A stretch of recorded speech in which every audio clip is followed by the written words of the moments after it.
ahead and get started. It's nice to see everyone. Happy New Year. Welcome to the first Tuesday discussion of 2024. As you notice, I'm not Professor Christoph Mauch, who normally does the Tuesday discussions. We thought he might be in China, but fortunately he is able to join us.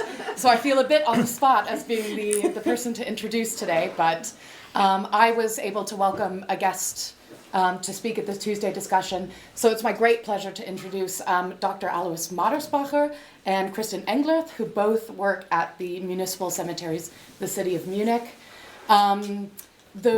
We always tell a bit of a funny story or a way that we know the person who's speaking. So I'm fortunate to have been connected to Alois through my PhD supervisor, David Modedel, who is Alois's best friend from their PhD at Cambridge. And so his PhD supervisor is my PhD grandfather supervisor. Or we're in the same academic family, I guess you could say. So we are related by academia and through David. We thought David might make it today, but unfortunately he's still in Cambridge. But I'm very, very pleased to be able to invite them and introduce them. So Alois's background is in history, but he's the chief operating officer of the Cemeteries of Munich, and Kristin is a landscape architect in this department as well. There will be two sections to the talk. One is a bit more socio-cultural about Cemeteries of Munich, and the other is a bit more physical and biotic. So without further ado, I will let them go ahead and give their presentation. Thank you, Catherine, for the kind introduction. And yeah, that leaves us right at the starting point. We don't have to tell too much. We, for practical reasons, divided the talk into what we call Environment 1 and Environment 2. Environment 1 is probably what you might not expect at first hand. It's more a socio-cultural overview. And then Environment 2, that's the biotic and physical environment that he's talking about. In particular, Kristin is talking about our environmental projects and the impact our cemeteries have on the environment and the climate in Munich. So when we talk about this socio-cultural environment, I mean sort of human-made elements of the environment. That could be a community, society, a culture, an institution, or the built environment, city, an infrastructure, and obviously a cemetery is part of urban infrastructure. So I want to look at cemeteries as planned urban spaces, but cemeteries are also social spaces. They're spaces for mourning. And what you may not expect at first hand, they're also spaces for recreation. We even want to encourage that further during that talk, and we do in reality as well. Well, Catherine said I'm a historian by training, though I take you back to the 19th century, because the 19th century is the starting point for where we are now. The entire structure of the cemeteries in Munich, and actually in most European cities, is based on urban planning in the 19th century. The 19th century saw the rise of the municipal cemetery, in contrast to the church cemetery. The church cemetery was next door or around a church, whereas the municipal cemetery you mainly find outside the city walls, or what was then the city limits. And there are three reasons for that. First of all, there's political reform. In Bavaria in 1818, the king decreed that from now on it is towns and cities who are responsible for cemeteries and not the church anymore. So basically, the cities had to take that into their own hands. Then there's a medical reason, or the hygienic movement. The idea that, you get ill from a miasma, from bad air. Obviously, the rival theory was what we adhere today, that you actually get ill from germs. But still, there was germ theory, and then there was the miasma theory, and obviously a cemetery, has lots of bad air and miasma, and you might get ill from the cemetery, so you may not want to have it next door to you, so you better move it outside the city. The cemetery might also endanger your drinking water reservoirs. And so for medical reasons, cemeteries were either replanned or moved outside the city. And then there is, of course, population growth and the urbanization that goes with it. The population of Munich doubles between 1875 and 1890. So it's a huge influx of people, and also, villages around the city were incorporated at the time. And then you have this trend of urbanization that goes with this growth of cities. It's not just in Munich, but everywhere. You have a central water supply. You have central slaughterhouses. You have central street or centrally organized street cleaning, a central sewage system. And of course, you also have central cemeteries, sometimes quite literally as the central cemetery in Vienna, but they're definitely from now on all centrally organized by the city and not the church. You can also see that in terms of scope, in size. At the beginning of the 19th century, new cemeteries or extensions of cemeteries were rather small. Let's say 3 hectares, or the old Northern Cemetery, just around the corner here, 1868 in Munich, was 3.7 hectares. But then in the last third of the 19th century, it picks up, if you like. So you have the big cemetery, the Central Cemetery in Vienna, then 100 hectares. Then you had the Park Cemetery in Hamburg, in Ohlsdorf, 130 hectares. And in 1907, the Waldfriedhof in Munich opened, about 50 hectares. Now it is 160. So the consequence was, or there's even an irony in this consequence. So you move the cemeteries outside the cities, but at the same time they become part of urban planning. They become part of the city life even more than they were before.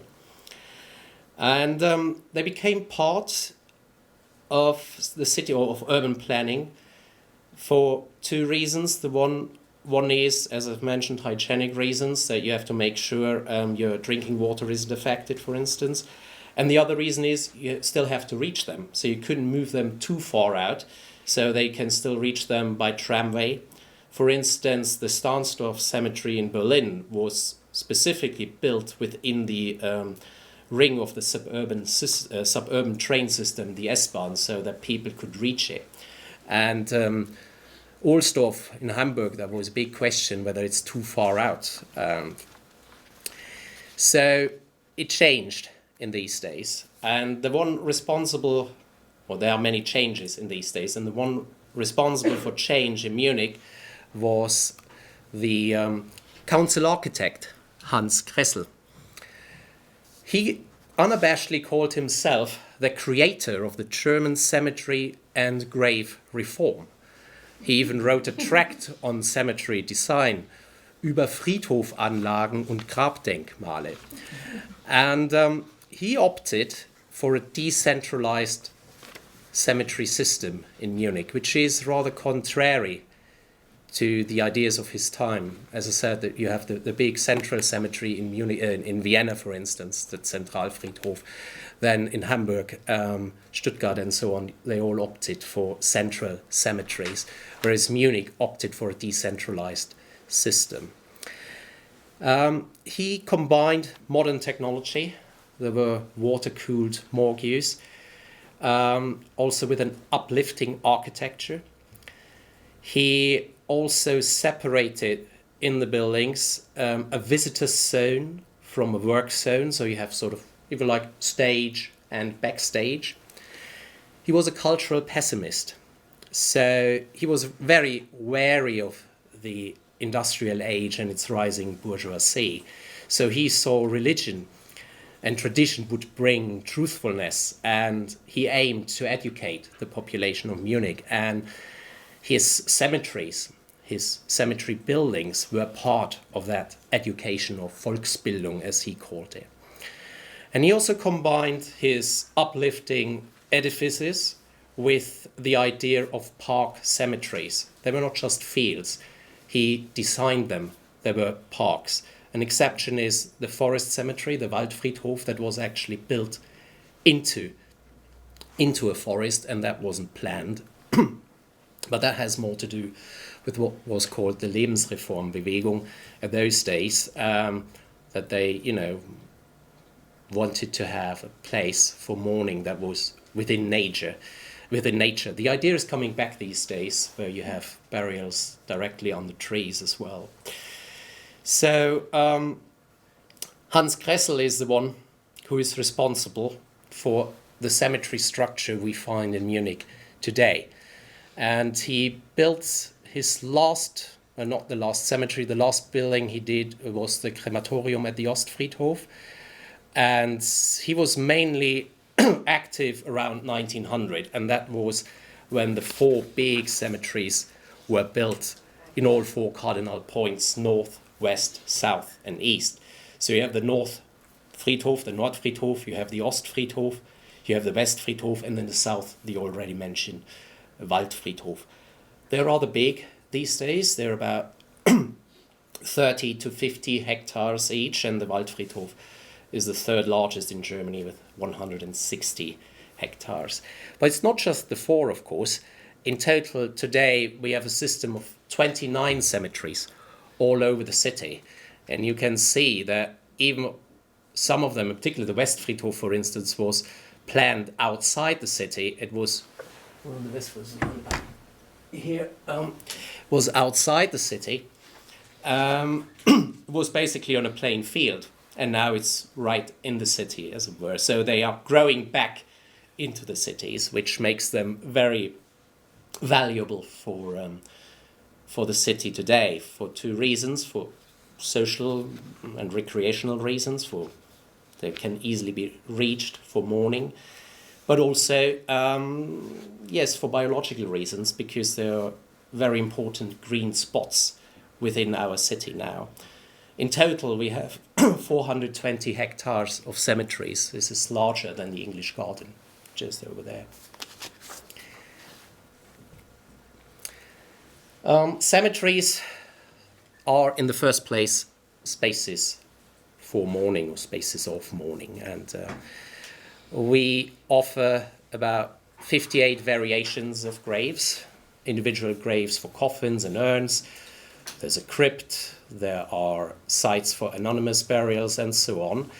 And the interesting thing is that a cemetery, on the one hand, is a public space. It's like a park. Everybody can enter it for mourning.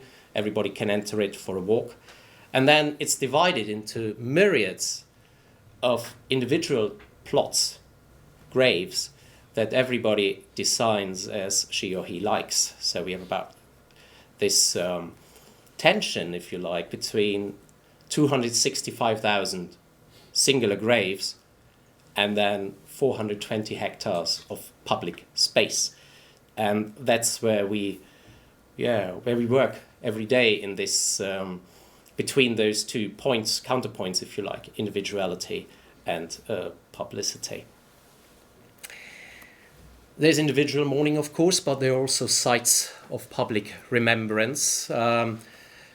We have individual graves for the honorary citizens of Munich, but then there are sites for the victims of war and the Nazi dictatorship. The graves of the Geschwister Scholl, for instance, you find at Perlacher Forst, but then there's also a huge grove in Ehrenhain for the victims of Dachau concentration camp. About 4,000 victims are buried there. And there's more. There is an Ehrenhain for the victims of the air raids in Munich at the North Cemetery. And then there's also another one for displaced persons, also at Perlacher Forst Cemetery. So again, we have this tension between individuality and the public mourning versus individual mourning. But then I mentioned that it is not all about mourning, and not everyone who walks into a cemetery actually goes there for mourning. Many of them go there for recreational purposes. People who want to read a book, a newspaper, or just sit on a bench. And as I said, we do encourage that. We want that sort of, slow recreational space. So we opened up a pop-up cafe this summer. It's run by the Protestant church, and every Sunday in summer, about 100 guests came and talked to each other, had a chat. And as the Munich Councillor for Health, our boss, said, cemeteries are not only a place of remembrance, they're a location for exchange and a counter for the people in the district. And the cemeteries, in this way, become a more vibrant part of urban society. And obviously, there's a double layer or another layer to it when you bring in, a cafe, for instance. However, we've also witnessed some pressures on it, particularly during COVID, during the lockdowns. As you remember, people were not allowed to move around, so they could only go for a walk. And they walked into the cemeteries, which sometimes led to social pressure. There were piles of pizza boxes left. People had picnics there. On hot days, sunbathing was observed, and this is obviously what we do not want to say, because that is really contrary to the first layer of meaning, to the spaces of mourning. So it's not just the Café Himmelblau I've just mentioned.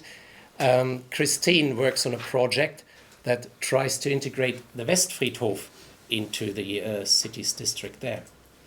Actually, it's a European redevelopment project for Mosach, and the Westfriedhof is about 1/3 of the area from the project Social Togetherness in Mosach. It's financed with urban development grants. We started in 2022, so within COVID.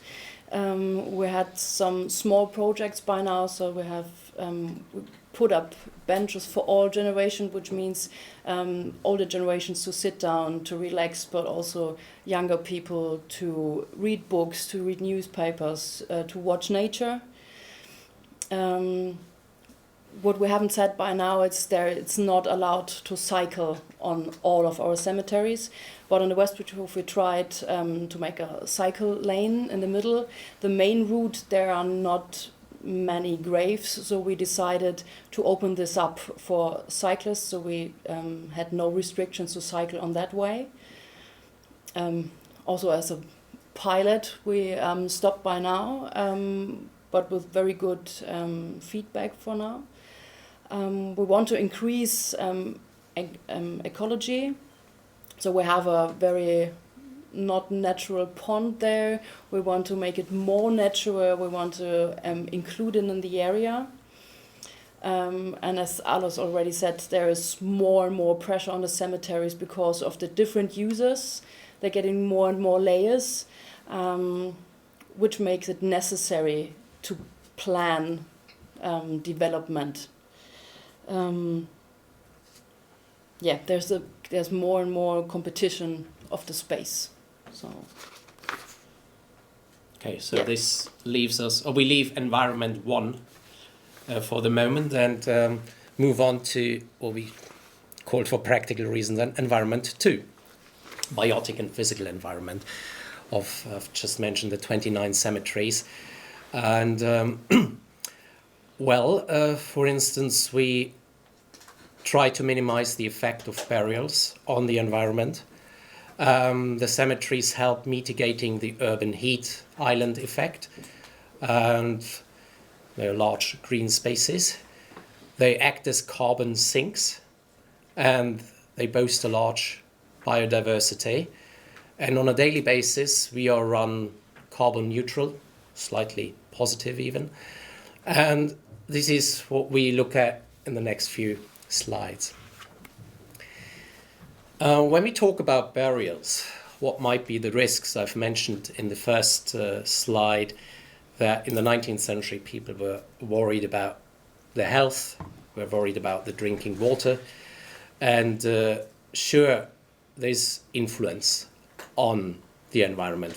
There's land use, for instance. In the 19th century, this was a big issue, using land, hectares and hectares of land, not for agriculture but for cemeteries. There was an argument at that time.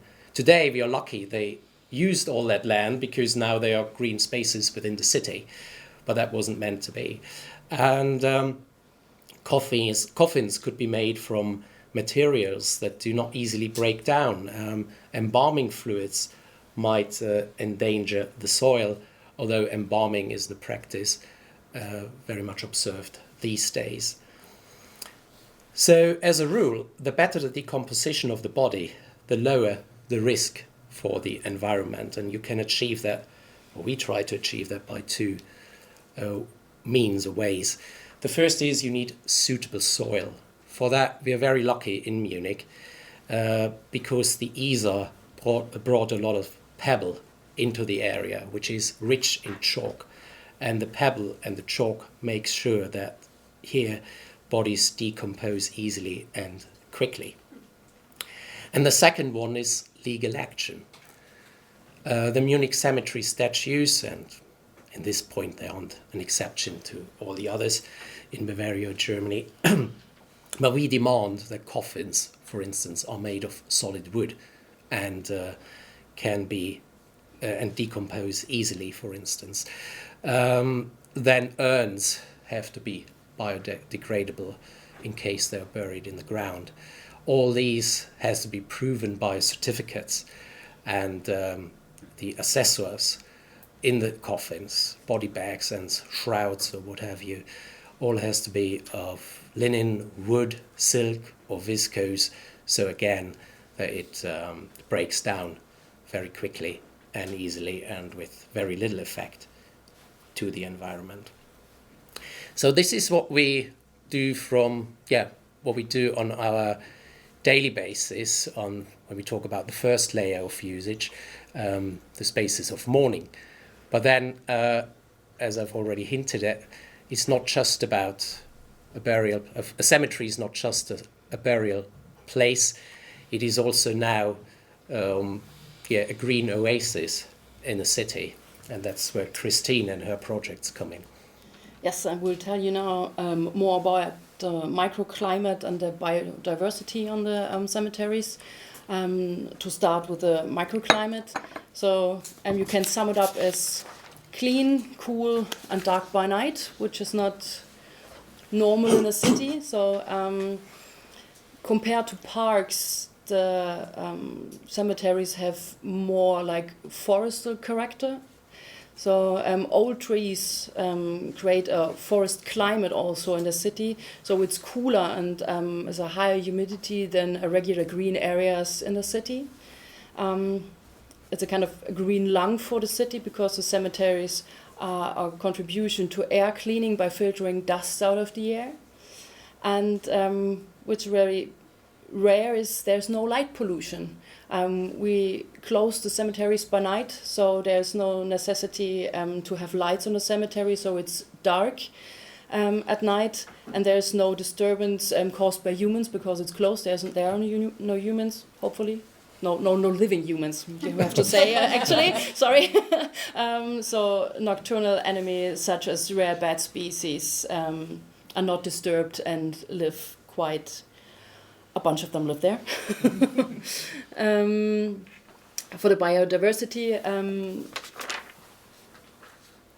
Munich cemeteries provide habitats for various plants and animal species, as I already said. The greenery and landscape create pockets of biodiversity, supporting insect, birds, and even small mammals. And on the Waldfriedhof we also have deer, so it's not that small mammals anymore.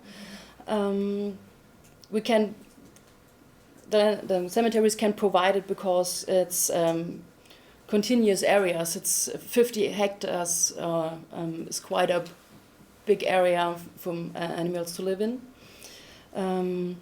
There are several types of protected natural areas at the cemeteries. So I hope I can pronounce it. If anyone else can, they get a coffee, because it's quite difficult to pronounce it for me. So species-rich extensive grassland, which was the simplest one, heat-loving rural areas, natural mesophilic shrubs beside tree alleys and hedges, which we don't have in parks. We don't have those tree alleys maybe, but not like the forestal character or the hedges, and so these natural mesophilic shrubs are not there, only in the cemeteries or old parks maybe. We have also several endangered bee species on the cemeteries, such as the Lasioglossum tarsatum, which is only found on the Southern Cemetery. I looked it up. It's a kind of sweat bee in English, which is in whole the largest bee genera, but this special breed is highly endangered, and you only find it in Munich on this cemetery, and there's almost no area in Bavaria where you can still find these bees. We have one special cemetery I will tell you about. It's the old Southern Cemetery. Since 1973, it's a monument. It's under monumental protection, and since 1989, it's under natural protection. So we don't have burials anymore there since the Second World War, if I'm right. 44. 44, yeah.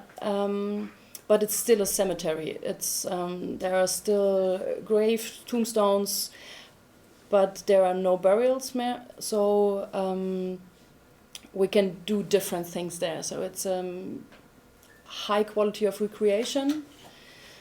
And in 2014, there's a care and development planning, including species mapping. Was initiated. So we don't mow there. There's a special mowing cycle, so we only mow once a year.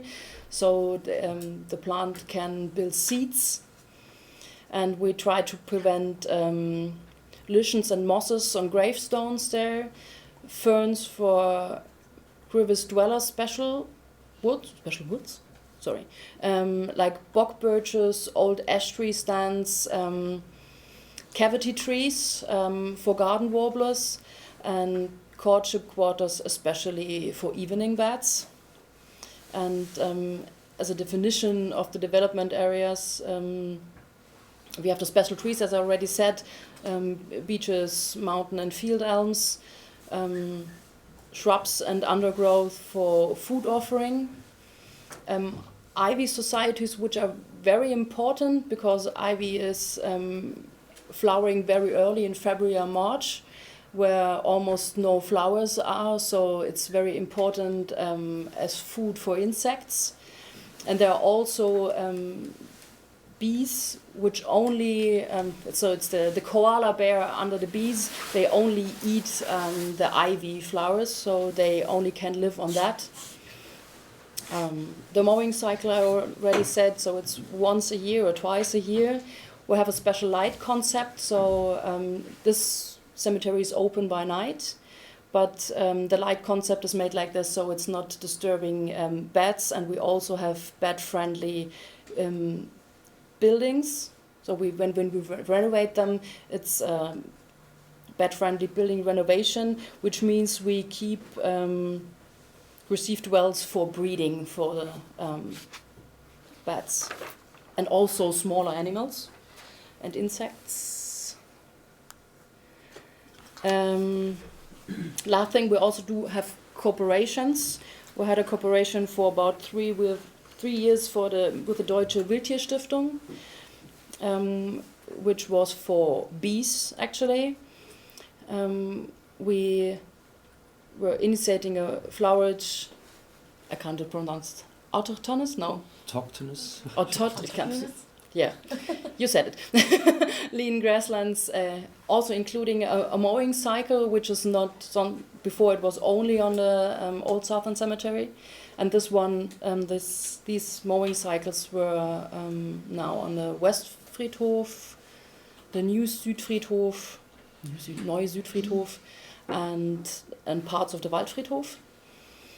We put up panels for information and learning about the environment for everyone.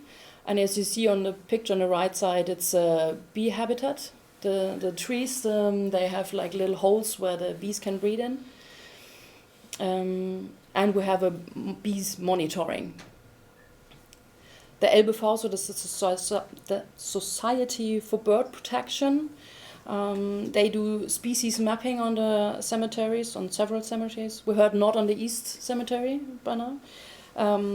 They are also monitoring birds, and they put up nesting aids for different endangered species, which can't find any habitats in the trees anymore. And we work together with a school class. We were creating environments for bees also, and food for bees with a school class. And actually the school class received a National Sustainable Award for that. Yeah, I think that's all I had to say about that.